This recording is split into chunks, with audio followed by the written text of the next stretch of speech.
Okay, so from that step, go ahead and hand me that one. I like to stick, you don't absolutely have to use our temporary spray adhesive on there. I like to because when it falls off the back of the machine, it can all kind of shift into that quadrant of the design. Right. I like to make sure it sticks to this while I'm working with it. So I'll actually spray this one and that one, and then sandwich the two of them together. Oh, cool. What is the spray called? Well, this is a temporary spray adhesive. This goes away in about 7 days.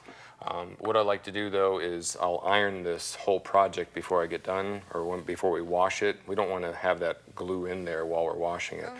So if you iron it, it completely goes away. But if you leave it alone, it'll go away in 7 days all by itself. It air dries.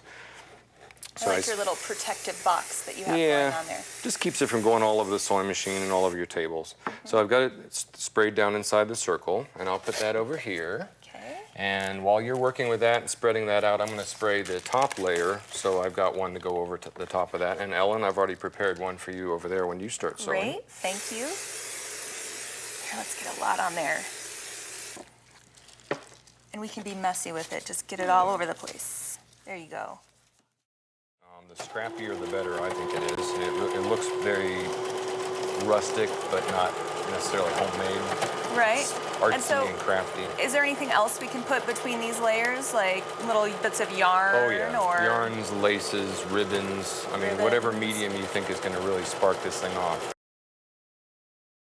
I've actually got you both set up with two different kinds of thread. So she's got a polyester thread on there that's in a purple, but we've rigged yours up with one that's holographic and has some real dancing colors on there, very, very pretty. Now I'm using metallic thread here, and I know a lot of people get a little freaked out about metallic thread. So what kind of tips do you have for us there? Well, the freaking out part they have is usually it's thread breaking, and some people don't want to adjust their tensions. Typically you can get away with just adjusting the tension down just a little bit, because it's like sewing with a transparent thread. It stretches a little bit, especially this holographic type thread that we're using. That stretches quite a bit.